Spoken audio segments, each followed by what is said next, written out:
Welcome to NBA Assists. I'm your host, Ronald Cabang from WagerTalk.com, also known as UCapper Sports on all social media platforms. This show has been going on for a couple of weeks now, so a lot of you guys know how it works. It's really about assisting you guys with actionable info to make better, more informed sports betting decisions in the NBA. Whether you fade me or follow me, at least I'm giving you the information that I have. And I kind of go through each game on the slate and let you know where my head is at, whether I bet it or not. At least you kind of know which way I'm leaning. Today we have a bunch of games on the board that we're going to be able to break down. But before we get into it, do me a favor, hit the like button, hit the subscribe, hit the notification button as well so you don't miss any future episodes of NBA Assists or any of the other awesome shows that we have over at the Wager Talk TV channel. Also, if you want to try out a 3 or 7 day all access pass, you can see that scrolling down on the bottom. This is a viewer only sort of promo code to those who watch the show. Try out a 3 or 7 day all access pass. Make sure to utilize the promo code assist50 to get 50% off either of those packages. It is a one-time use code only though. All right, so let's get into the breakdowns of these games. First one up, we got the Heat and the Hornets. We have the Heat as 5 point road favorites. Totals up to 233. Is that 233 or 223 now? Let me just double check that. Looks like 223 and a half. Let me fix that here for you guys. Um, there you go. 223 and a half. For this Miami Heat team, I was really low on this team to start the season. They did start off pretty slow, 1-4, but they pulled out 5 straight wins now. To me, I think it really has to do with the coaching, right? Coach Bo has really gotten the best out of all of the players that he has available. The Hornets continue to be a lower tier team. They're 3-6 on the season, mainly due to their lack of defense. This team's dead last in defensive rating, giving up over 123 points per game. The Heat top 10 in defensive rating. Most of the Hornets points, they come from the paint, and they're actually number one in the league in that aspect, averaging 64 points per game in the paint. They're also top 5 in second chance points. The Heat, though, they're sixth best in limiting second chance points and are towards the middle of the pack when it comes to defending the paint. Offensively, the Heat create offense through their defense. They force over 17 points per game, 17 turnovers per game. They are fifth in the league in averaging points. In average points off turnovers per game, while the Hornets are allowing the third most points off turnovers per game. One other thing that pushed me towards the Heat here is their free throw rate. The Heat second best at limiting opponents at the line, sending them to the line, while the Hornets send their opponents to the free throw line at the third highest rate in the league. And the Heat shooting 85% from the line is second best in the league. So when they get to the line, they take advantage of it. I think that's going to be a big difference maker in this game here. If the Heat can limit the Hornets' ability to score in the paint, the Heat should be, they should find multiple paths to covering this 4.5 point or 5 point number. Now it continues to kind of go up in that direction. So it did open up around 4.5. Now it's at 5. I can see them winning by 7 or more points here for the Heat. Next up, we got the Pacers and the Sixers here. We have the Sixers as 5 point favorites at home. The total's at 240 right now. I think a lot of people might be surprised with this number at -5. The Sixers 6-4 on the season, 9-1 to the over. They don't have a single OT game this season, but are averaging 126 per game, allowing 123 per game. The Sixers right there with the Pacers offensively, right? Both I think the Pacers are first in the league in offensive rating, and the Sixers might be around third or fourth. But the big gap between these two teams here are on the defensive side of the ball. The Sixers 8-1 straight up and against the spread so far this season. The only game they didn't cover, they missed by the hook. The reason I didn't just run straight to the Sixers to bet their team total over or on the spread is really because of the situational spot here. Sixers are on the first leg of back-to-back home games, but the key thing here is to know who they play tomorrow, and it's the Boston Celtics. So I'm not 100% sure the Sixers will be completely focused on this Pacers team because they just put up 137 in regulation against this team, and they got a key game up next against the Celtics. So this could be a spot the Pacers take advantage of an unfocused Sixers team. I would lean towards the Pacers to cover the 5 point spread here, maybe to the under as well. I know the Sixers play strong defense here. they did have they did go over in the last game, but I just don't know if the Sixers are going to be completely focused on the offensive side of the ball here. So I would lean towards under with this high total of 240.5. The Hawks and the Pistons, we have the Hawks as -4.5 favorites here. I think it's come down from open. I think the open was 6.5 for the most part, mainly due to Trey Young being out here. The Pistons will be without Monte Morris, Joe Harris, Isaiah Livers, Bogdanovich, and most importantly, the key guy out here for the Pistons, Jalen Duren. I think Duren out means more to the Pistons than Young being out for the Hawks in a one-off regular season situation. DeJounte Murray and Bojan Bogdanovich can cover what Trey brings to the table for a one-off situation in the regular season, and that's what I want to kind of key in on, because if it was a playoff game, it would be a lot different. They got guys like Patty Mills, Sadiq Bey, Wesley Matthews, AJ Griffin. They could come in and put up some decent minutes as well. But most of those guys are really offensive oriented as well. Dejounte can take over that point guard spot. That's what he played with the Spurs. The Pistons are sort of, to me, in bad shape, losing 8 straight games here. Pistons have lost every game. Dern has missed as well by 9 or more points. To me, I don't think that situation changed here, even with Trey out. I'm looking towards the Hawks to cover by margin. The Spurs and the Thunder are up next. I think might be one of the key games most people are going to be watching today, just because we're going to be seeing Wemby and Chet going head to head for the first time in a regular season game. I think there's no question which team is the better team.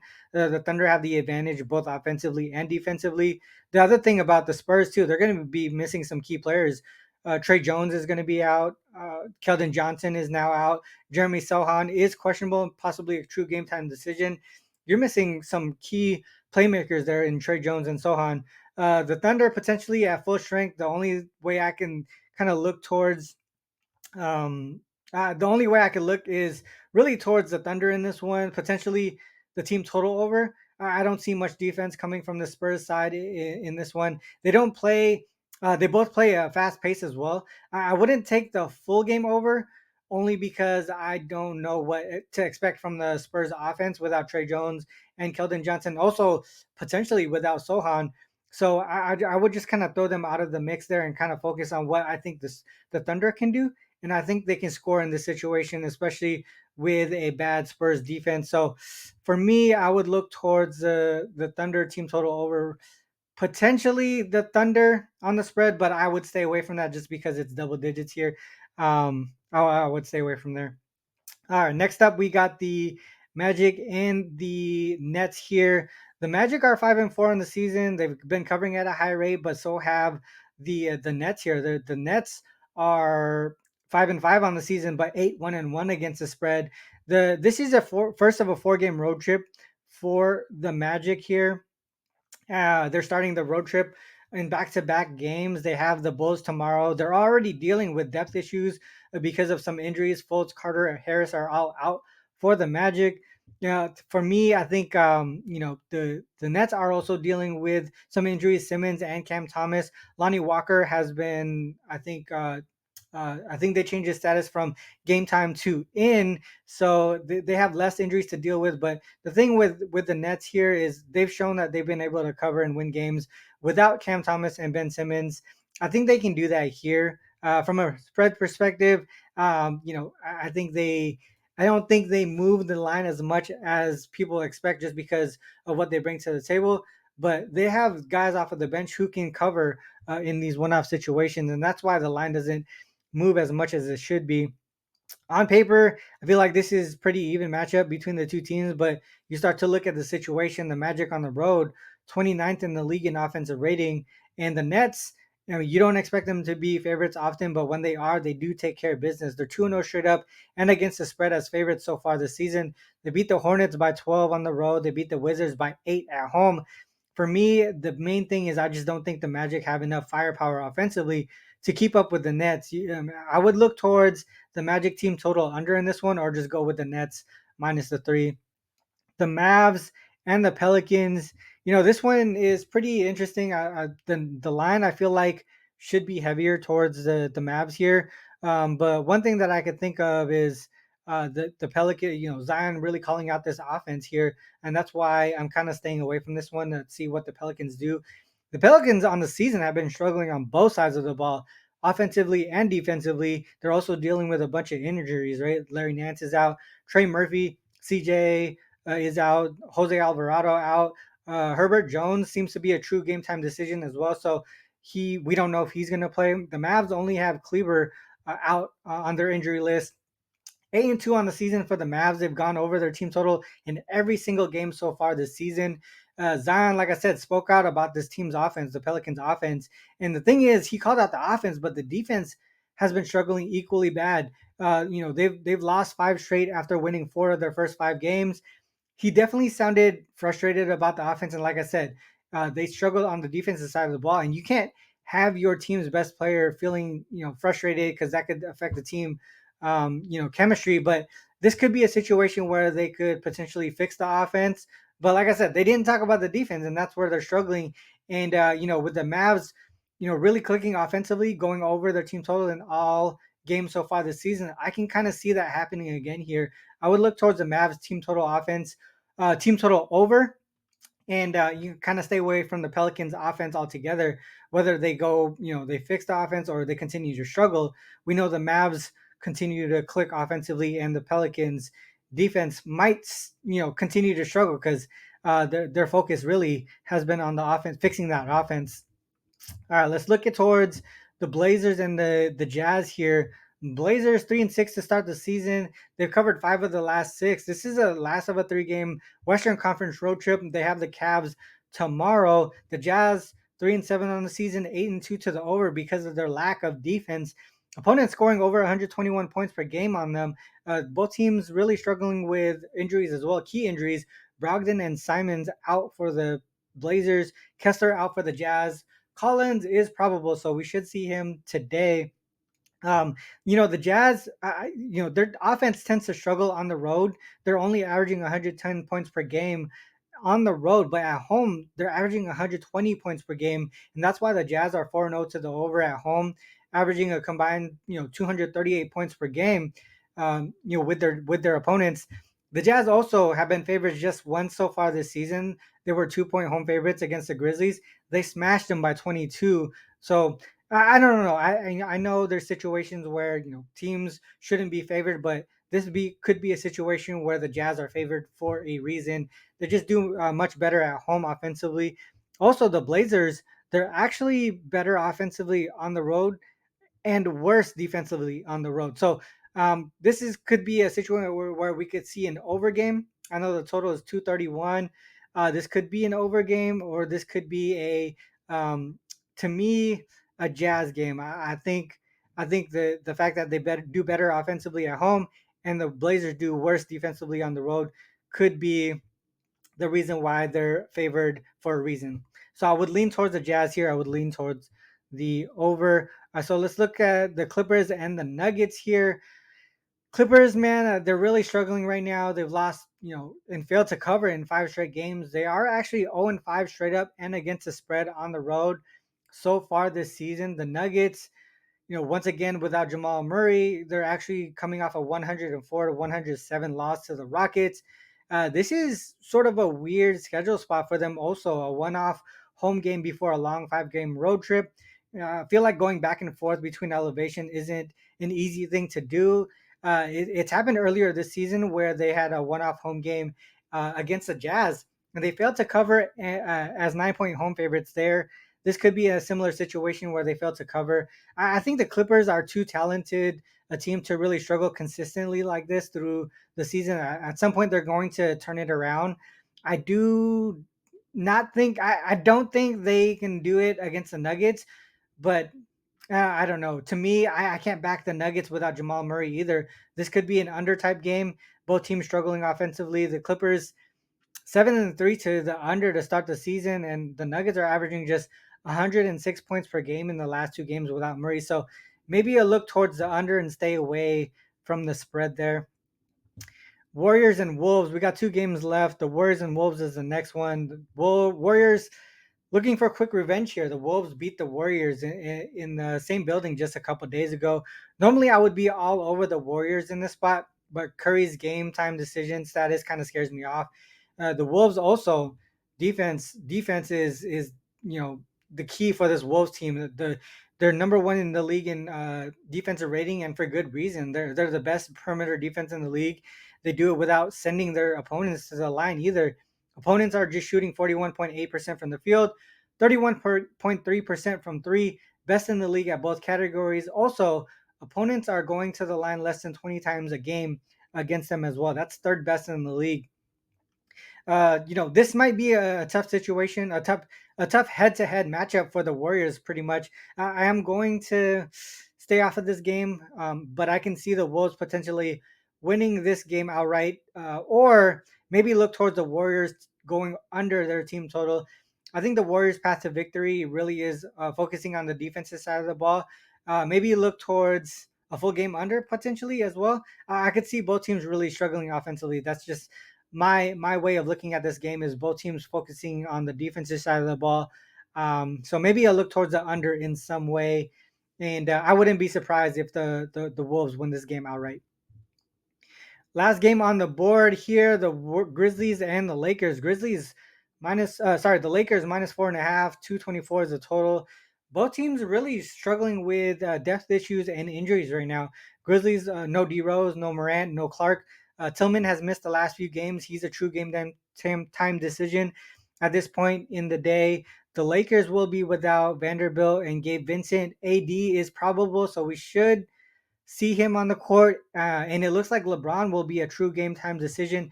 It's always really tough to bet on the Lakers games because of how important both AD and LeBron are to the team and to the spread, right? And their status could affect the spread by a huge point margin, and they're always probable or game time decision at every single game.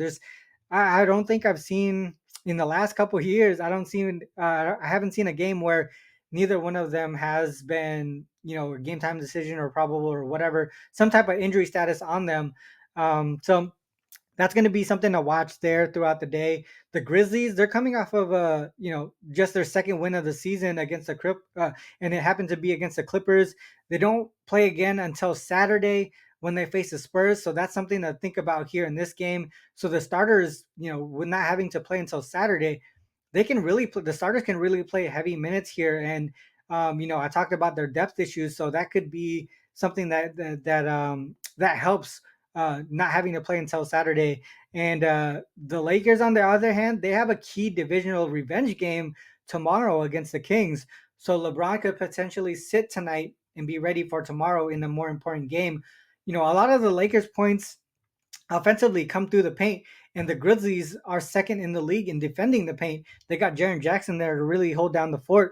They're allowing opponents to just score 42.2 points per game in the paint. So, as bad as the Grizzlies are as a team, this is a spot or a matchup that might be, that benefits them. The Lakers on the first leg of back-to-back games also playing a team that primarily focuses offensively in a spot where they are great at defensively. So I could see the path for the Grizzlies to cover this short spread, potentially even win this game outright. I'm not going to play this game, but I could definitely see the Grizzlies covering or possibly, like I said, winning this game outright. All right, so those are the games for the slate here. Like I said, there was a bunch of games today. You kind of went through all of them to see where my head is at. Not really. I'm not going to be betting every single game here, but yeah, basically where my head is at on every single one of those. Um, I don't know how many games that was, but let's go through the promo code here again one last time before we cut out. Like I said, we went through every single game on the slate, but I do want to mention that the 3 and 7 day all access pass, one time use code only, assist 50, get 50% off of those packages. Last week I went through a rough patch, and on Twitter, I did mention I wasn't right mentally, some stuff going on personally at home, but I bounced back. I told you I was going to bounce back, and since Saturday, 5-0-1 in the NBA, and I think hitting over 70% since Saturday, and all other sports as well. EPL, the NFL. I took a hit on Sunday and yesterday on Monday, but still positive throughout the season, hitting nearly 58% in the NFL, even after a down week. So a lot of things still going really well. One of the top handicappers since August. I think number two in profit since August, even after that terrible week last week. So a lot of things, like I said, that one rough patch is not going to define me. Going to bounce back and get through it. And I have NBA 5-0-1 run since Saturday. So, this show has been really awesome. To start the season. I think one of the biggest things for me has been going through the smaller slates and kind of focusing on those. Today was a much bigger slate, so on the show really didn't dive deep as much as I usually do. But I'm able to give you at least some angles for each and every game that we had today. So yeah, man. Once again, guys, thanks for all who tuned in, who trust my insights from a long run. Make sure you share your thoughts and favorite plays of the day in the comment section as well. Till next time, guys. Fade or follow. Good luck. Peace.